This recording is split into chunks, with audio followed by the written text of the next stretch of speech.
Bonjour à tous, aujourd'hui on se retrouve pour une nouvelle vidéo sur The Legend of Zelda Breath of the Wild, mais un petit peu différente, car dans cette vidéo je vais vous expliquer l'histoire de Zelda Breath of the Wild. Alors je le préviens tout de suite, il y aura du spoil sur Zelda Breath of the Wild dans cette vidéo. Donc si vous ne voulez pas vous faire spoiler, vous n'êtes pas dans la bonne vidéo. Et commençons. Alors ce Zelda commence au tout début. Link se réveille d'un sommeil de 100 ans. Et il aura dormi 100 ans dans le sanctuaire de la Renaissance. Ensuite, vous trouverez quelques vêtements et tout. Et là, vous sortirez de ce sanctuaire de la Renaissance où vous avez dormi longtemps, après avoir récupéré la tablette Sheikah. La tablette Sheikah, c'est ce petit objet qui vous permettra par la suite de pouvoir activer d'autres sanctuaires ou des tours, ou même avoir des pouvoirs, enfin pas vraiment des pouvoirs, mais des modules qui seront sur cette tablette Sheikah. Alors du coup on reprend. Donc vous sortirez de ce sanctuaire de la Renaissance, vous découvrirez tout Hyrule, et la tablette vous indiquera un endroit à aller, il faudra que vous y alliez. Et puis après vous rencontrerez un vieux monsieur qui va vous demander de faire 4 sanctuaires. Et puis en fait ce vieux monsieur va dévoiler son identité après. C'est le roi d'Hyrule qui est mort. Tout simplement après l'attaque de Ganon d'il y a 100 ans. Après ce roi va vous dire de vous rendre dans le village de Cocorico pour trouver Impa. Et une fois que vous serez arrivé là-bas, Impa va vous demander d'aller dans le village d'Elumite trouver un professeur qui va vous expliquer certaines choses de la tablette Sheikah, et après votre aventure pourra vraiment commencer. Alors vous commencerez votre aventure. Le professeur du village d'Elmite vous dira qu'il y a 4 créatures divines, une par peuple.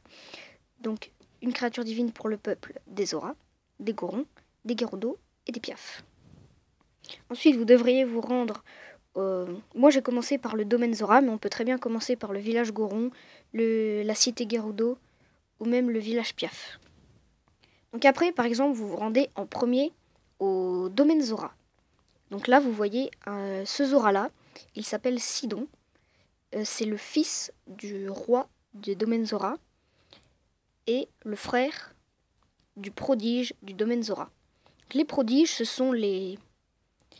Il y a 4 personnes. En tout, il y a 6 prodiges. Il y a la princesse Zelda, Link, et il y a un prodige par peuple. Donc le prodige des Zora s'appelle Mipha. Voilà Mipha, le prodige des Zora.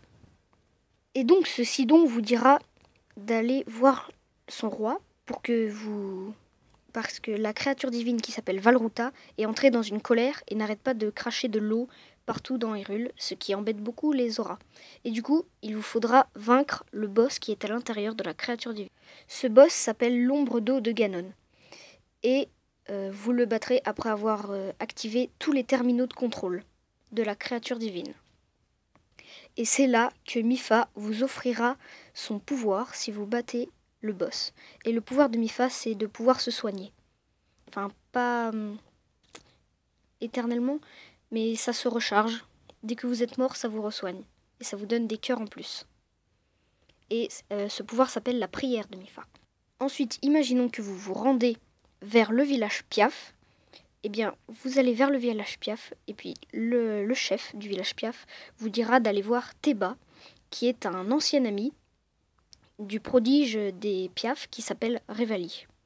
Et oui, tous les prodiges sont morts lors de l'attaque de Ganon il y a 100 ans. Et donc Teba vous aidera à voler jusqu'à la créature divine des Piaf qui s'appelle Valmedo, et une fois encore, il vous faudra allumer les 6 terminaux de contrôle pour pouvoir espérer vaincre l'ombre de vent de Ganon. Donc là, voici le prodige Revali. Et donc une fois que vous l'aurez vaincu, le prodige Revali vous apparaîtra, et comme Mipha, il vous donnera son pouvoir. Et son pouvoir, c'est la rage de Revali qui permet de faire des courants ascendants pour pouvoir voler. Et j'ai oublié de préciser qu'au début du jeu, le roi vous donnera une paravoile pour pouvoir aller plus vite. Et ensuite, la créature divine viendra se poser majestueusement tout en haut du village Piaf. Ensuite, imaginons que vous alliez au village des Gorons, qui se trouve dans le volcan, hein. Et ben vous rencontrerez Yunobo, qui est le descendant du prodige des Gorons, Daruk, et qui est très froussard. Daruk, le voici, c'est lui. Et donc, ce cher Yunobo vous aidera à accéder à la créature divine qui marche tout le temps sur le volcan. Il faudra vaincre des ennemis pour y aller, et Yunobo vous aidera. Une fois à l'arrivée à la créature divine qui s'appelle Valrudania, vous devriez y entrer, et pareil que pour les autres, activer les terminaux de contrôle, et puis après, espérer vaincre l'ombre de feu de Ganon. L'ombre de feu de Ganon que je trouve qui est le boss le plus facile. Donc ensuite, pareil, quand vous l'aurez vaincu, Daruk vous apparaîtra, et il vous donnera son pouvoir. Et son pouvoir, c'est le bouclier, et du coup, vous pourrez vous protéger. Donc c'est le bouclier de Daruk. Et son descendant, Yunobo, peut même l'utiliser lui-même. Donc vous voyez là Link qui utilise le bouclier de Daruk.